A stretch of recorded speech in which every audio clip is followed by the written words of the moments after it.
Okay, thanks. The broadcast is now starting. All attendees are in listen-only mode.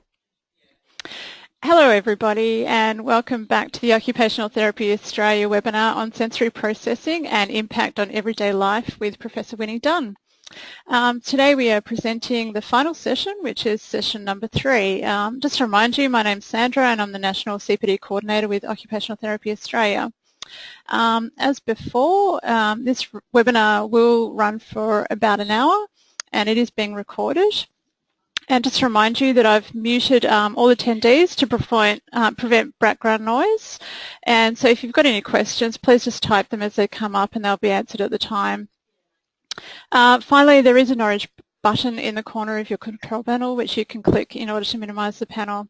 So I'll now hand over to you, Melissa. Thank you. Oops, thank you. I'm having a few audio issues, so I hope everybody can hear me. I am just, sorry, yes, I am. Okay, so yeah, welcome everybody and welcome to the third session of our case study webinars presented by Professor Winnie Dunn. So I would remind you again how lucky we are to have Professor Dunn here today. She's a world leader on sensory processing in everyday life, and I'd like to thank everyone for their participation last week with all of the wonderful questions that we had, and I'm here to facilitate that, so please just type them into the question box and I'll present them at the appropriate moment. So I'll hand over to you. Thank you, Professor Dunn. Okay, hi everyone. So this is the third in our series. We looked at a toddler the first week, and last week we looked at Francine, who she and her parents were trying to work out how they were going to run errands in their family. And tonight we're going to talk about a little boy named Tariq who is in 3rd grade and he's becoming more socially isolated. We're going to focus on home and school together, but we're going to look mostly at the school companion since we haven't done that yet. So let's get started.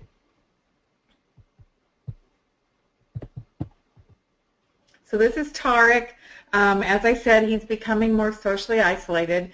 3rd grade is a really big grade for us here in the United States because it's the time when teachers begin to expect children to start putting things together. They're not just writing or just reading or just constructing something. The teacher might give multiple instructions and expect the students to carry them out. So it is a big time for children that are vulnerable to start having a little bit more challenges with the expectations. So his 3rd grade teacher says that Tariq completes his work at school, but she called, the word she used was plodder. He plods along.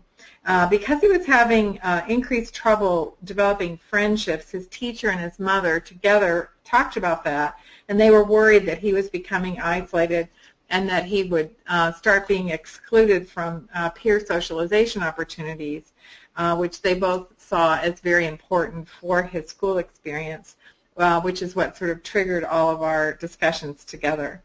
So the teacher reached out to the school intervention team for ideas, and here in the United States, schools have teams that do sort of early planning and troubleshooting. A teacher can bring a situation to the team, and usually it has at least one teacher, perhaps a teacher specialist in some area of special education or reading or math.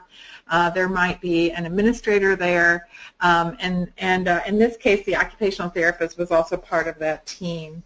And so part of the early planning, the OT asked for the teacher to fill out the school companion, and she also then, because the parents gave permission, she got information from the parents about what was going on at home as well, and asked the parents to fill out the child sensory profile too. Mom agreed with the teacher with the word plodding or plodder, but commented, which I'm sure you've all heard, he's just like his dad. And then she said, I'm actually grateful they're both easygoing. I'm very high-strung, so that works out for our family. So I really appreciate that a parent can have that perspective that some of the characteristics that maybe we're concerned about from an academic standpoint that there are there's a strength about it, that it sort of balances out their family. The mother also said, though, that she wanted to support Tarek at school in any way she could. She said that at home, her experience was that he was a little bit clumsy, and that he didn't really seem interested in rough and tumble play like other boys his age. But they were trying to foster his interest in animals because he seemed very interested in animals, and they'd gotten him a subscription to an animal magazine. They took trips to the zoo. They went to pet stores, during when they were running errands to increase his exposure to different animals. And they'd taken him to the Natural History Museum. And then she also commented that Dad and Tarek spend time in the woods taking nature walks and identifying the wildlife when they can. So this is a family that really is engaged and paying attention to what this child's interests are, because we always want to foster a child's strength and interest in our activities. All right, so let's look. I'm going to show you first the child sensory profile 2 from the mom. So let's just look at it in a little bit more detail. We always want to start by considering the scores that are just like a majority of other children. And we can see here that Tarek has a lot of scores on the sensory profile from the home that are just like other children in his peer group. It's important for us to remind parents and remind teachers that even children that are vulnerable have some characteristics that are just like their peers. I think that it sets a tone of conversation that suggests that we all believe that every child is capable. And when we gloss over this part and just go to the parts that we think are quote-unquote wrong with the child, I think it sets a bad tone. And it doesn't, especially from an OT perspective, it doesn't convey the beliefs that we have as a discipline about every person being able to live a satisfying life. So starting with just like others is really helpful. So we're most familiar with the more than other scores, which I have highlighted on the screen now. And you can see on Tarek's profile, he has more than other scores in movement, in body position, and in registration. When we look at his movement and body position scores from the parents, we see that they are describing a profile of a child who's clumsy and fails to detect cues for moving in a smooth and efficient manner. For example, in the movement section, and this is something that I do sometimes, I look at the individual items to see if I can get some insights about what the child's movement looks like, for example. So in the movement section, there's an item that says loses balance unexpectedly when walking on uneven surfaces. And in the body position section, there was an item that said props self to support, for example, holds head in hands, leans against walls. So both of these items illustrate a child who's using external supports rather than internal vestibular and proprioceptive input to maintain his body position and movement. And by the 3rd grade, we would expect most children to have a better internal sense of their bodies and not have to be draping themselves on things. So this difference is important for us to take note of, because that's going to make Tarek look different than the other children in 3rd grade. And these are the items, these are examples of the items that are also contributing to the registration score below, because remember, registration more than others means that Tarek is missing more cues than other children. So he's missing these internal cues from his body and having to rely on external things, and that's what makes him perhaps look clumsy or plodding, as the parent and the teacher had commented on.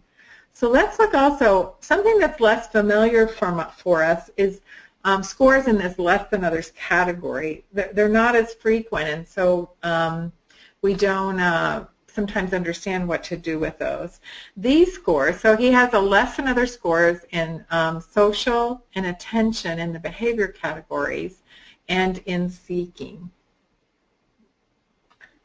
It's not surprising to us to see the social and attention scores less than others. This is consistent with the referral comments that the teacher was making about worrying about him becoming more socially isolated.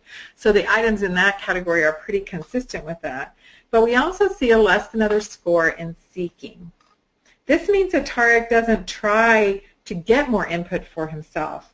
He might not seek enough sensory input to sustain successful participation, for example. This is also a consistent observation with low responses that we see and the clumsiness that his parents described. So does anybody have any comments on this before we go to the school companion?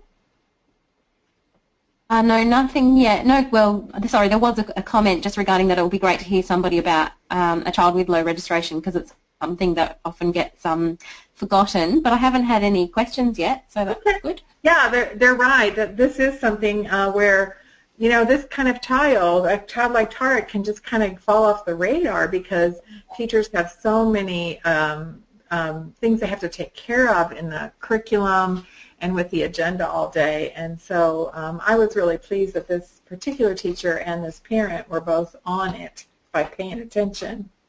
Yes, and someone else has just popped a comment up saying that it's often the children who are, inverted commas, naughty that get noticed and flagged for attention first. That is unfortunately very true. Very true. All right, so let's look at the school companion. So if you're not familiar with the school companion, this is a form of the sensory profile that the teachers complete. We worked really hard to find items that teachers respond to that are in their wheelhouse about what they notice and what they are interested in as teachers serving students in a classroom.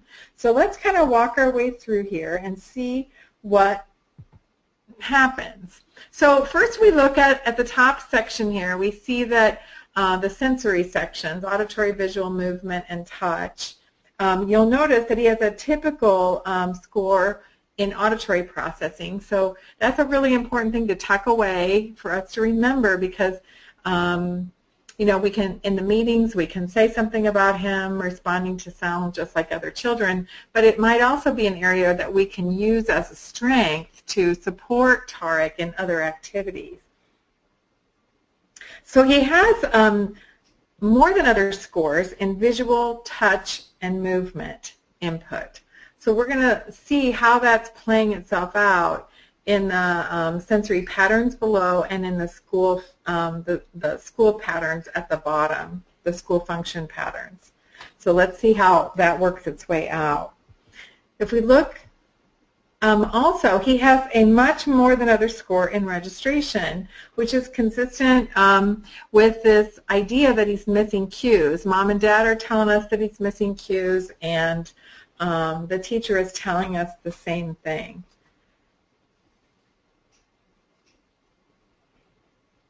So it's good when we see this consistency, even though the parent said more than others and the teacher says much more than others, they're going in the same direction. So we want to pay attention to that when we look at our ideas and planning and our questions that we're going to ask the parents. It is most likely at school that he's missing touch, visual, and movement input, which is contributing to this registration score. And so that might also be a way that he is looking more socially isolated, because he's not picking up the cues that other children in third grade. If you think about third graders, they're very animated. They're starting to be very physical with each other. Their coordination's better, so they do more kind of poking each other and pushing each other and kind of that bantering kind of play. And so if Tarek is missing some of those cues, that's probably contributing to this idea that he's becoming more socially isolated. The other thing I think about with this is that he's more sedentary. Remember, Mom and Dad said he doesn't like to do rough and tumble play. The sedentary choices that children make, there's been several studies about children's participation, and when children have more than others or much more than other scores in registration, they seem to also select more sedentary options for their leisure and other activities. So it might make him look like he's not interested in other students or in the classroom activities because he's not picking up the cues fast enough to demonstrate his interest or demonstrate his responsiveness to other peers. So in my mind, as I'm thinking this through, this is one of the areas we're going to want to look at because I think this might be creating some of the social isolation that the teacher's talking about. It's also likely that he has his affect looks a little flat or dull compared to the other children. All right, so let's go down and look at our next things. My boxes don't match. I'm so sorry. So if we look down here at these school factors, so these school factors came out of some of the research I did on the first version of SchoolCompanion, and they are interesting because I thought that when I did the factor analyses, we would see avoiding registration, seeking insensitivity like we have on other measures. But in fact, when we looked at the teachers' data, the teachers cluster the items in different patterns in these 4 school factors. And so let's look at them individually. So we see that he has 2 school factors that are just like his peers. School factor 2 tells us how active a student is within the learning environment. And so Tariq is as active a learner as other children when they're doing structured activities with the teacher. So teachers want children to be engaged and active, but not so active that it distracts them from tasks. So I'm guessing that, like for seat work and things like that, Tariq is looking about the same as the other children. Even though he might miss some of the early cues, he can look around and see what the other children are doing and kind of pick up what to do. School factor 3 is related to the children's need for routines. And in this case, Tariq needs routines about the same amount as the other children based on the teacher's observations. So these are good things to be able to say to the teacher and the mom and dad as we talk about planning. But when we look at these other 2 school factors, 1 and 4, we also get some ideas about what we might need to provide support for. So school factor 1 tells us how much support a child needs to be successful as a learner within that teacher's classroom. As you can see, Tariq needs more supports from his teacher than the other students his age. So there's something about how Tariq is engaging in the classroom that makes the teacher think that she needs to provide him with some more supports. School factor 4 shows us that Tariq doesn't seem as available for learning as the other students. So this idea of him missing cues, having a flat affect, not seeming interested in things is how the teacher might interpret it, but you and I might see that his low registration is keeping him from detecting the subtle cues to change the new activity, or when the teacher's getting more animated in her story, for example, Tariq might not pick that up quickly enough. You know, in first grade and kindergarten, that slowness to respond is equal to the confusion of the other 5- and 6-year-olds. But here we are now with children that are, 7, 8, maybe 9 years of age, and they're quicker to respond. So the teacher sees Tariq as not as available for learning as the other students. So it's very, very interesting to see that she is telling us that he needs more cues than other children to stay with her. So another part of this is to look at the comparison between the home and the school. So on your slide, what you can see are the score categories, what the school companion said, what the home did, and then our comments afterwards. So let's look at this. Because we never want a parent or a teacher to walk away from a meeting with us thinking that one of them was right and one of them was wrong. We want to make sure that they see that we see all of this as a partnership. So I've highlighted the ones where the parents and the teachers matched each other. So in all those scores, avoiding sensitivity, auditory, and movement, the parents and the teacher said the same category of behaviors. So it's important to point out that they agree in these particular things. But we also face the situation sometimes where the parents and the teachers aren't exactly agreeing. So let's look at registration. I commented about this earlier. The mom and dad said more than others, and the teacher said much more than others. So this is a little nuance about scoring that you and I might get really interested in, you know, about what is he missing at home compared to what he's missing at school, which you and I need to have that conversation with ourselves about. But the truth is, when you're meeting with the whole team, excuse me, these two scores are going in the same direction. The parents and the teacher here are agreeing about the kind of registration that we see in TARC. So it isn't really, I don't think it's necessary to spend the precious time of meeting to discuss this little nuance about being in the, you know, in the 14% or the 2% category based on the standard deviations. So we would want to just count that as the parents and the teacher agreeing. So then we end up with these last scores where there's a difference between home and school. So I always pause on these and think to myself, because this is truly the place where I really learned that sensory processing is about the person situated in a context, because the home context simply is not the same as the school context. And you and I, think about your own life. Think about the context of your own home, where you get to select how densely decorated it is, and whether you're playing music or being quiet, and whether you have the lights loud or soft, compared to your work environment where you don't have as many choices about it, and it might be a little bit more challenging to you because of that. So this idea about context gets really, really illuminated when we look at the SchoolCompanion and the Child Sensory Profile 2 together, because the teacher only knows certain things about this child because of the context of school, and the parents have a more global picture of this child because of the home and community activities that they have engaged in with their children. So this importance of context I can't emphasize enough. And this is also where we could start helping the parent and teacher be partners with each other.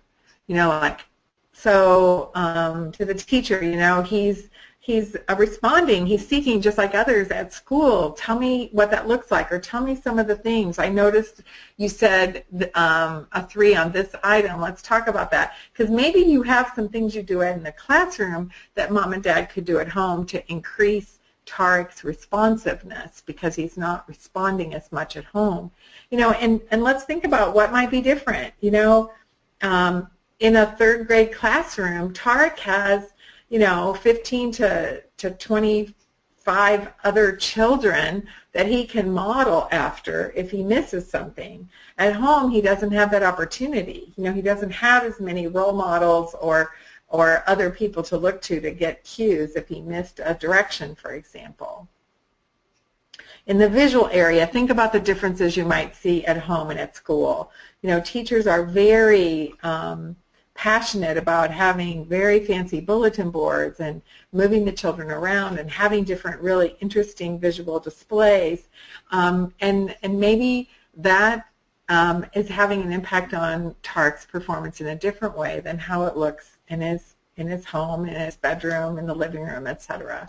So I'm just inviting you to think about these differences in activities and settings that might contribute to these different scores, because we need to be very, very open and transparent with people about accepting both groups of people's scores as the truth. We have to make sure that they understand that we know that each of them are telling us the best thing. You know, parents see grooming and teachers don't see grooming, so they can't comment as much about those kinds of things. Okay, does anybody have any questions about that? Just, Winnie, there's a comment come through that people are just saying, well, someone's just said that they like this feature of this because, and you honed in on that word about this notion of telling the truth, you know, where parents are trying to explain to a teacher, actually, they're nothing like that in real life, and the teacher doesn't believe them, you know, so... No, I hate it when that happens, and I feel like OTs can be brokers or mediators, whatever word is a comfortable word. We can help bridge that a little bit by using things like the sensory profile to provide like concrete examples of why it would be different. I mean, a funny example that I experienced is we must have written 100 oral sensory items about school. You know, OTs think about the mouth and oral sensory activities a lot, you know. So we wrote items about chewing on pencils and all other kinds of objects, about making noises, about blowing air into their cheeks. I mean, and it did not matter what we wrote about. Those teachers just don't pay attention to that. It just doesn't matter to them. Yeah. I mean, it matters because it affects their performance, but they're just not trained to look at it, and so they don't pay attention. But, you know, you and I pay attention to it, and mom and dad do because they see whether the child is slobbering his food or, whether he can learn to whistle or any of the other kinds of things that kids do with their mouths. So, you know, just those simple things we can give as examples, you know, something that you and I notice that the teacher doesn't notice, that those differences are just situational and that they're informative to us is a really important, I think that's a contribution we can make to all of us feeling like we're going in the same direction. Yeah, and someone else has just said that they really like the feature here that you can, you know, you can really point out those environmental differences between the two settings. So yeah, and I don't think we had a good way to do that before, and this gives us a really nice way with real, you know, because the parents and the teacher have both filled it out, have some ideas about what we're talking about, so it gives us a really nice chance to do that. Yeah. All right. And so sorry. No, I was just going to say someone else has commented on the task demands of the two different settings as well. So yeah, absolutely. You know, in two different ways. Home can be less structured and school can be more structured, but there's also a predictability about home that can be not apparent at school as well. So. Oh yeah, I mean, you guys are making a really good point here. You know, we can't predict which setting's going to be easier or harder either. You're absolutely right. You know. Sometimes the structure of school is exactly what a kid needs, and the ambiguity of home, which some of us find comforting, might be really difficult for certain types of children. And so, you know, it can go both ways. You know, sometimes parents have a good idea, and sometimes the teachers have a good idea. And so getting them into the sort of habit of asking each other for ideas, you know, what do you do in this situation? Because we're really struggling with it. You know, those kind of questions make the parents feel like authentic partners. You know, we always say they're partners at school, but the way we behave sometimes suggests that they're one down from us. So this, to me, gives us a concrete way to really let them know they're partners. All right, so let's look at some intervention things that we ended up discussing. So we met with the OT met with the intervention team, and here in the United States we have something called tiered, T-I-E-R-E-D, tiered interventions, and the idea is that a Tier 1 intervention is the interventions that happen woven into the school day. Tier 2 interventions are things like you would pull the child to do something to try to teach them like a math fact or something and then put them back in the group. And Tier 3 would be segregating the child for a period of time. And so this school was really focused on Tier 1, or the OT being really involved in the planning of the routines of the day, not just special interventions. So when we met with the intervention team, the first thing that we wanted to do was look at the overall school schedule. So there's no reason for you to like read what's on this schedule. I just have this visual on here to stand for the idea that a therapist would look at the classroom schedule, you know, when kids are going to different things, what activities are going on during the day. This is an activity analysis. We're good at this. But we can also use those skills by looking at the teacher's schedule and figuring out when the times are when a kid like Tarek would be doing well and maybe times when he would feel more challenged. And so the OT sat down and met with the teacher and talked about this idea of Tarek needing this additional input, and that the teacher had confirmed with her answers on the SchoolCompanion that was something that she felt she was providing him with more supports. So when they looked at the weekly schedule, they identified places throughout his daily routines that they could provide ways to enhance the sensory experiences that Tarek was having so that he could be more engaged in those activities. So the teacher, you know, now remember, we have a teacher and a mom that are like on this. You know, they're talking about it. They've already had some conversations about it.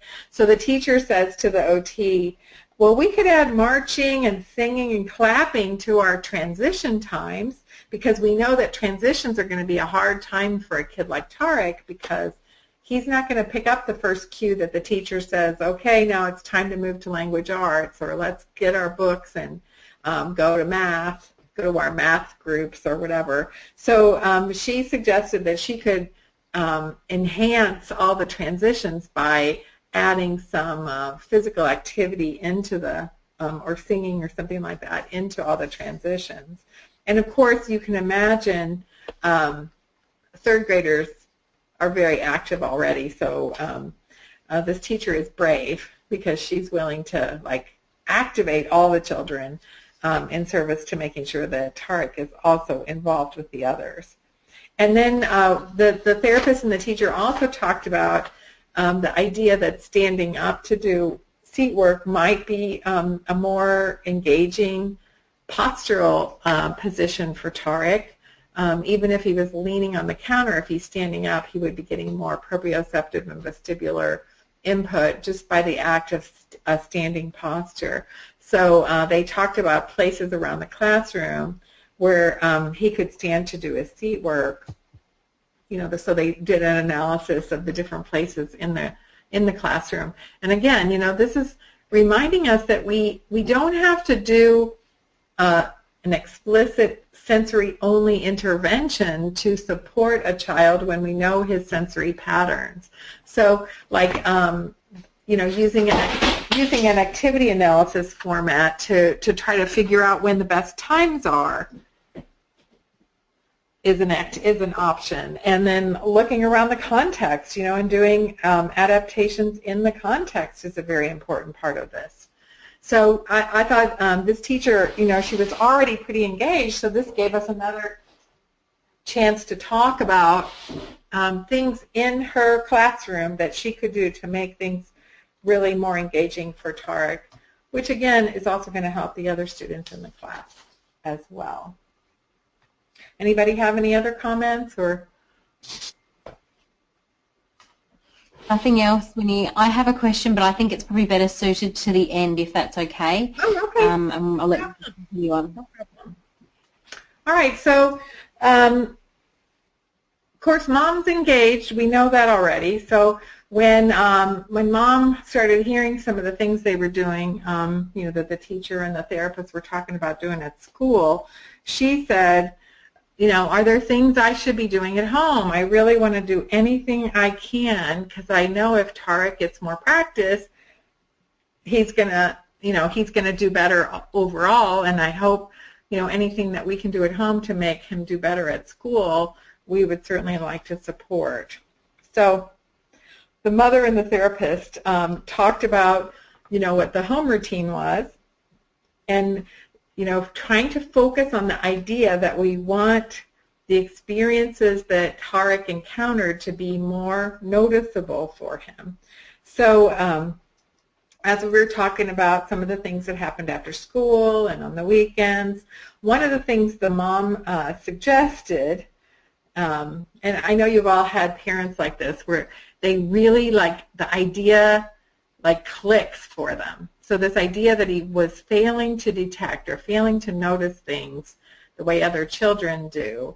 So one of the things she suggested was, what if I get some brightly colored placemats to put on the dinner table, and what if I put a little bit more spice in the food, because they were from a culture that already used certain spices, but she said, you know, I could spice it up a little bit more. Would that be helpful? So what I like about that is, as we've talked about in other weeks, you know, when a person that you're serving gives you a suggestion that illustrates that they understand what you're trying to get at.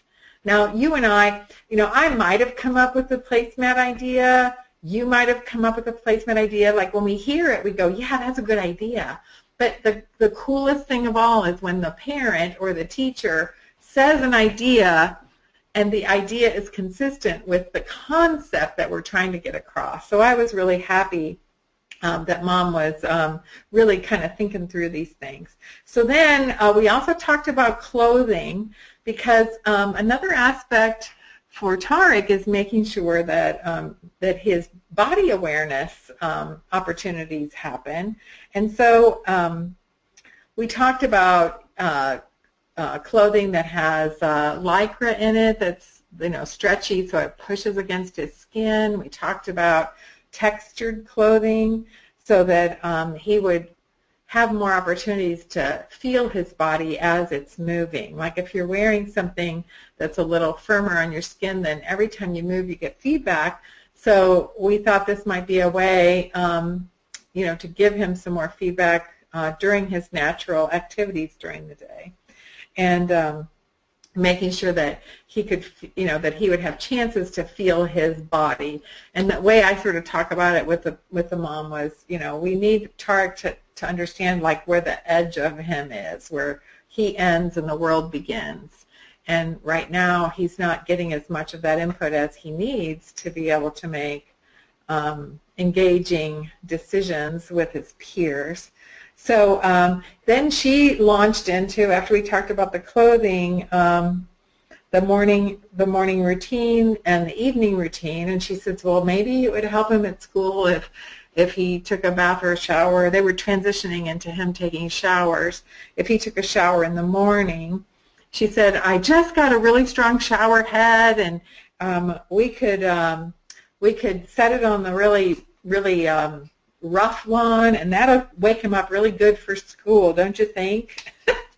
So again, you know, this mom's really thinking about it. You know, I love that, and I think I've said this in other weeks, but I think it's a good reminder to us that we want the people we're serving to get the ideas.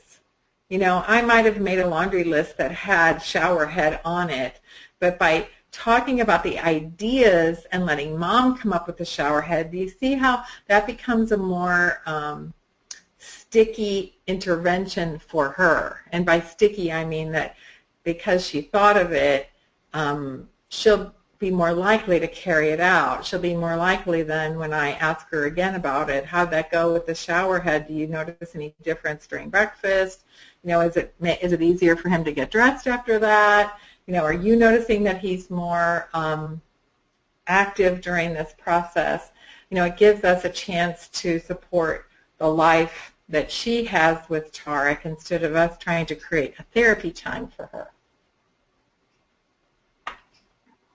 Okay, anybody have any comments or questions about that?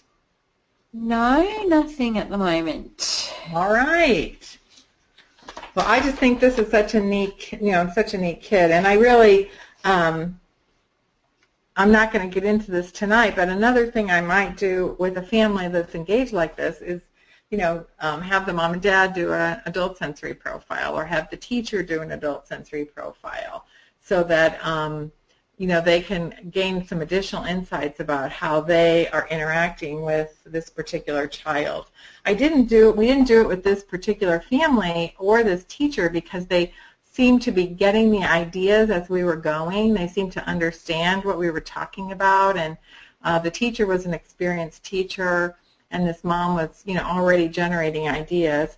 But if you have families or you have a teacher that's inexperienced or that doesn't seem to be catching on to the concepts you're trying to get at, sometimes, how can I say this, taking advantage of the common things you understand about humanity that people like to know about themselves, sometimes that is a way in. It's a way to help people understand the concept from an egocentric point of view first, and then it's easier to start talking about, I wonder how that works with Tarek, or I wonder how that works with your child.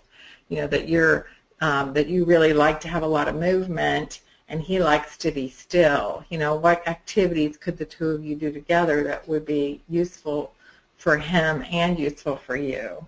Because you're getting antsy when he's feeling more settled. Those kinds of conversations can come up when you use the adult sensory profile with the family or the teacher.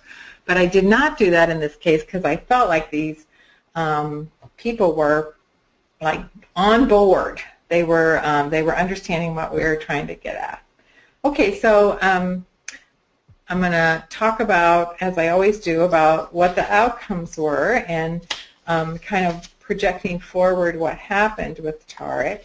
So by the end of the year, the teacher felt, we touched base with each other by phone and by email and by text, and then I visited the school, periodically, not as common as sort of the traditional going every week, because they were in a more rural part of the state. But we stayed in contact, and the teacher would come up with ideas and just run them by me, or she'd say, I tried something and this worked, but this didn't work, or do you have any ideas? And we would kind of coach through, I wonder why that activity wasn't so good, all the usual things that you would do when serving a teacher like this. But the teacher was really pleased at the end of the year that Tarek was more engaged in activities with his peers in the classroom. And she told the team that he, in addition to being more engaged, like with her transition activities of clapping and jumping and all that, the class got kind of into some rituals together, and so they would start initiating some of those things themselves as they were like getting in line to go to lunch or different things like that. And so because they were more like generated from the children, and they were things that the kids all knew, that sort of swept Tarek up into the activities, and so he could end up participating because he was being swept along by these routines that the class was creating. But the teacher also gave Tarek some additional latitude, like, for example, she saw that he would do better if he could get up and move around every once in a while. So he would start like getting up and getting a piece of paper, or he would get up and go out and get a drink. Sometimes the teacher and Tarek had a cue, like if it looked like he was kind of drifting, she might go over and, say, gosh, Tarek, it looks like you're thirsty. I wonder if you need a drink. Just ways to sort of, in a socially acceptable manner, give Tarek the opportunity to become more active again. Because people that have low registration can kind of, sink into the abyss, where they're just not engaged at all. And so the teacher being sensitive to that and being willing to let him try new things, giving him jobs of handing out papers and having him take a note to the office, help move the furniture, just things like that to keep him more active. She found that by creating that rhythm, Tarek was just more engaged in general in the activities around the classroom. The librarian at the school got on board, and she found a counter that Tariq could use to do his, to look at his books and to, try to decide which book he was going to buy instead of slouching into one of the really cozy little chairs.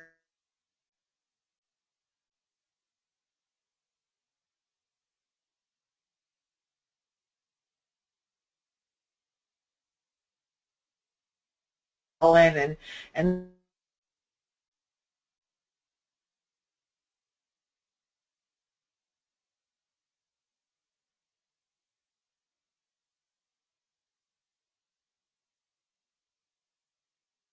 And this is one of those things when you and I can convey these ideas in a situationally appropriate way, we kind of get everyone to start thinking, how could I do this in my setting?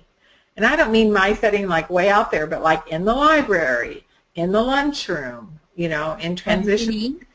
Can I interrupt you because you actually dropped out for a moment there and we're just having lots of people comment on that last part that they didn't hear anything. Oh, where did you end? So we heard about the library, the beginning of the library, but I think just that the last 30 seconds of what you said we missed, sorry. Okay, so I was just saying that, like the librarian, because we were having conversations with the whole team, we give the opportunity for other people at school, not just you and me and the teachers, but we give the opportunity for the librarian or for the lunch person or people that are monitoring the hallways when the kids are lining up to go to the bus. We give all of them the chance to notice the behaviors that indicate Tariq might be drifting away from us or might be, instead of thinking that he's bored, it's a trigger, that they need to change up the activity or the environment to keep him involved. So, that's how the librarian came up with this idea. If he's standing at a counter in class to do his C work, he can stand at the counter here and look at his books. If that's going to help, that's an easy change to make. So he stood at the end of the counter where other kids were checking out their books too, by the way, and that was cool because then he had these brief social interactions with all the other children in the classroom as they were coming up and checking out the books, and he was standing there looking at his book. So those were all incidental opportunities, but I think sometimes, especially when we're not at buildings all the time, it's easy to get really focused on one part and asking yourself things like, I wonder how we could get the music teacher engaged, or how can we get the librarian engaged, or how can we get the lunchroom people engaged. Thinking through our activity analysis skills and finding opportunities for all of them to feel responsible for making sure Tariq stays with us in every activity. So I was really happy about that. And as I'm sure it won't surprise you, the mother went all out after she understood the kinds of things that Tariq needed. In addition to the clothing changes and the table setting changes that she used, she started getting different textures of fabric. She would buy scraps of fabric or fabric ends at the fabric store and try different textures when he was taking his shower in the morning. She tried exfoliating soaps that had some of that grit in there, thinking that would be really helpful. So, I'm sure you can guess that some of those things, Tariq didn't like, but she just kept going. She's like, okay, he needs more texture, he needs more activity, let me try this, let me try this. She just kept trying different things. She also created surprise foods at dinner to, that he would have to guess, or she'd make him go in the kitchen and get them and serve everybody, and then, he'd take the lid off the pot and it would have a big aroma. And so she was really getting into it. She thought it was really cool. And then one of the things she found that was really helpful to him was that she started engaging Tariq and picking out some textured socks.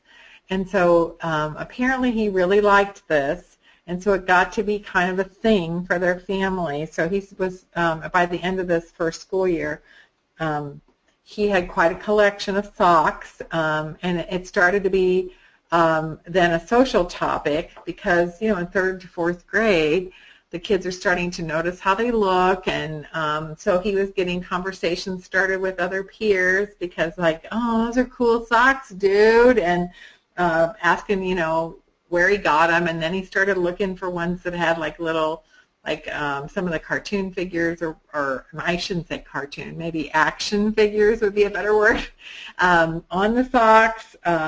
So it started as just a silly thing that the mom was trying to get in more textures, like we talked about, and it ended up being like a vehicle for socialization because the other kids would ask him about the socks, and so people started paying attention. What kind of socks does Tarek have on today? Which then made Tarek more motivated, to have different socks to wear.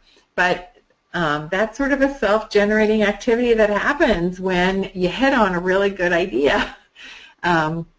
I'm sure you can imagine, because he had this interest in animals, that he had some of the socks had different animals on them, and so that sort of led to some of the activities the teacher, as he moved into 4th grade, where they're doing more social studies and geography and things like that. The teacher started, in that grade, started really taking advantage of Tarek's interest in animals to structure activities around that topic. So one of her strategies was that Tarek could be the expert, or if you want to know about these 3 animals you have to do a project on, Tarek's the one that knows the most about them, so you'll have to ask him, which then in a different way, because this teacher had different energy or different temperament herself, she was getting the other kids to go to Tarek to get information, and that kept Tarek engaged because he was having all these people asking questions. So that's a little different strategy than the 3rd grade teacher used to keep him engaged. But I think that, that's another thing, another lesson for us, is that we have to also be relevant to the ways, especially for teachers, the ways they teach. What is the best method to support this kid in the setting that this teacher is creating. Okay, questions and comments here. Just lots of comments on how they're loving how strengths-based it all is. So yeah, they're lovely, lovely ideas, and that they've been so smoothly incorporated into his different contexts. So. Yeah, one of the things I've learned in my practice is that like with the family, with a teacher and a parent like this, and a school that's very engaged, I can harvest a lot of ideas that I can then use in places where people aren't quite ready like this. I can say, over at the Henderson School, we tried this with a child. I wonder if that would be a good idea for you to try. Yeah. Or sometimes I would ask the teacher if I could give the teacher's email out to another teacher in another school, to try to make that connection. Because sometimes, sometimes, if those of you who work in schools, sometimes teachers, only teachers know, like you and I know a lot, but really only teachers know. So sometimes connecting two teachers together, two teachers together is a good idea too. Yeah, and it sounds like the mum needs to go and get herself an OT degree to me. She sounds like I know. Can you believe it? I mean, she was like so, and doesn't this totally tell the story she told at the beginning? I'm a little high-strung, she says. Yeah, the slope is amazing. Yeah. Like, thank God for, for this high-strung mother, for Tarek and Tarek's dad. You can imagine this woman is literally driving the car of their life. Yeah, very interesting.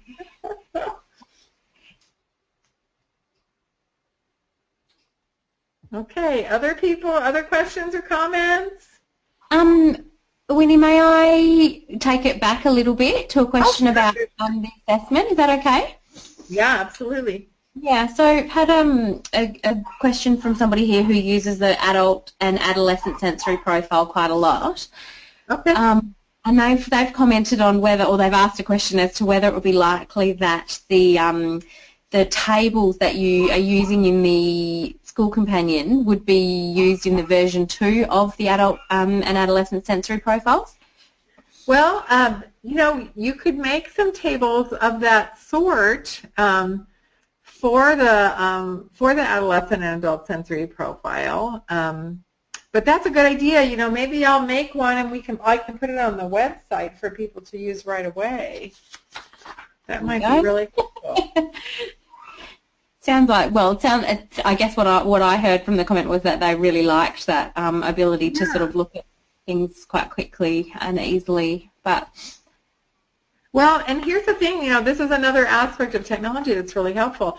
I didn't mention this yet, but I made some podcasts of like introducing all the standardization data and the reliability and validity and all that stuff on each version of the Sensory Profile 2. There's little podcasts on the website. If you go to www.sensoryprofile.com, there's a tab at the bottom of that page that says training. Okay. And then there's little podcasts. They're usually, they're like 5 minutes to 10 or 12 minutes a piece. They're not very long. And that, just to give people an introduction to things, I was thinking about maybe, putting some case studies like we're doing here on there. I did a podcast about registration, but I could also then, I'll go back and look after graduation, which is this coming weekend. Okay. I'll go back and look at how we can make, like a downloadable form for the adolescent adult sensory profile to put on there for people. That would be an easy sort of term step. Sorry, the person who's asked originally has just said that would be amazing, but also they've asked if the podcast exists for the adult and adolescent versions as well, or just I haven't done any about those, but if they want to write to you and say like what they would like podcasts about, I'd be happy to try to work on that this summer. Wonderful. Thank you, Winnie. Well, I would rather people, do things right. Yeah, well, that's right. If something's confusing and I can help clear that up, I'm happy to do that. I also put some frequently asked questions on there for people, like things that people write to me about. So I tried to answer some of those in some of the podcasts. So this would be just like adding on to those categories. I also wanted to tell you guys, since you're bringing up adults, we are working on a version for adults who care for adults who cannot speak for themselves. So people with intellectual or developmental disabilities, maybe some people that have certain kinds of brain injury, like having a head injury, things like that, so that the caregiver can give you some information about that individual in their everyday routines. We're doing some experiments about what kinds of questions to ask those individuals, because they think of everything as a behavior and not, like, is it a behavior for attention or is it a behavior for sensation, management. So we're working on that because a lot of people have asked us about that. Okay, that'll be good to see as well. So Winnie, just someone expressing how much they enjoyed seeing how much social success depends on our understanding of each other, and like you just said, from a sensory and behavioural point of view. Yes. So, yeah, they are. Yeah, and I feel the same way. I think there were some examples in there that you would typically only think about from a person point of view, and getting them into the right state of arousal, and you might not immediately think about the social success factors of it, but yeah, you really did a lovely job of highlighting that. So I think a few people are hearing that same message. Well, and it's important for us to remember that we're occupational therapists. You know, we have all of that background, and we just mustn't let you know, some of the areas we study, like sensory processing and like cognition, you know, they require a lot of thought and a lot of consideration, and it's hard, you know, when you're really trying to learn something. You get so interested and excited about it, you know, that everything is that the answer to every problem is that, because that's what you're studying. But we got to step back and say, I'm an occupational therapist. I have all this broad developmental and cognitive and all this kind of training, and it gives us the ability to situate all of our wisdom in the people's everyday experience, which for children includes social and includes, you know, navigating with adults who are expecting things of them. And that, to me, that's what makes OT so valuable to all these different groups of people. Yeah, no, it's great. It's very interesting. We can get hung up very easily on one of the roles, but obviously we need to think about everything. So, Exactly. And Winnie, I'll just, if I may, one more question, and then I'll finish things off for you. But just somebody asking about what you and your team recommend in terms of, you know, because often we have time restraints and whatnot, but when you administer a sensory profile or an adolescent sensory profile, what your ideal is in terms of, you know, because sometimes we're in a situation where we might have to hand it over and say, could you fill this out and bring it back next week, or is it worth investing that time to sit down with somebody and help them fill it out so that you can gain that additional information? Well, I am so glad you asked that, and I'm really sorry I hadn't thought of it, because it's critical. It's important to remember two things. One, no person, no teacher, no parent, no adult, no adolescent, no one in any of the standardization samples ever had anyone sitting with them. So the data you have, you know, that gives you the categories of more than others, just like others, has the same heterogeneity of all the people that might answer strictly or might answer leniently or might be whatever adjective you want to use. They're all in there. So it's very powerful to remember that regardless of all of that variability that's inherent in every group of parents and every group of teachers and every group of individuals, we still saw significant differences in the vulnerable groups. You know, so you have to feel some confidence that, you know, people will say to me, well, the parents don't understand the items. Well, some of the parents in the standardization group probably didn't understand them either. And we still saw significant differences in vulnerable groups. So that's number one. Number two, research is different than practice. You know, sometimes the sensory profile might be a vehicle for discussing something that the parent wouldn't have any idea about. But what I would still suggest to all of you is let the people fill it out ahead of time so that your discussion isn't about answering the questions. It's about having a conversation about the behaviors that come up because of the questions. Does that make sense? Sorry, yeah, I think so, yes. So, yeah, I believe, well, for me it does. I'm hoping if there's anyone else who has any questions, if you just type them in now. And they also mentioned about other professions, either distributing or administering the profile. Yeah. You know, this test isn't hard to give. You know, it was designed so that it would be easy and accessible to people. I think the thing that we need to focus on as OTs is making sure that people know that we're the ones that have the detailed background to understand what to do about this information and how to situate it inside the person's life. And we also need to remember another, like, hard fact, and that is that we cannot control people using good information in a bad way. Yeah. I mean, we just can't. My experience is that when like a pediatrician uses it in his or her office, the first thing they do is go to an OT. I think people get that OTs are the ones that have this expertise. And you can't control the ones that are going to do, they're going to do bad practice in their discipline no matter what. You know, we used to be obscure and they never used us as their source.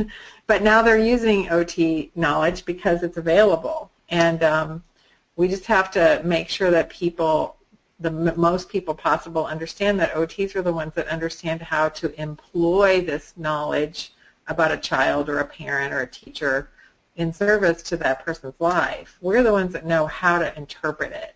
Not giving it is nothing.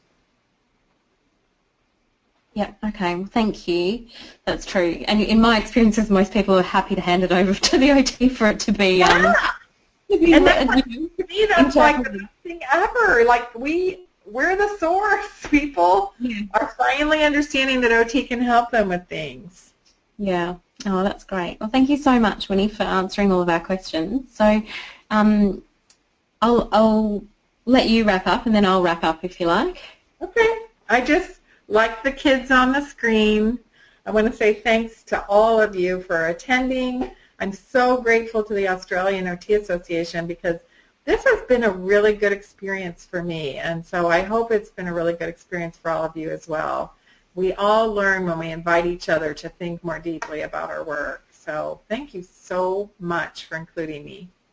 Oh, we'd like to thank you. So I, on behalf of all the participants and the Australian OT Association, would like to express our gratitude. So I know from the feedback that we've received so far that people have learnt a lot, and we've had lots of comments on the I guess value in being able to gather real-time responses from you, an expert, has been invaluable. And also, in addition to learning a lot, we've also had lots of people just say that they felt reassured because some of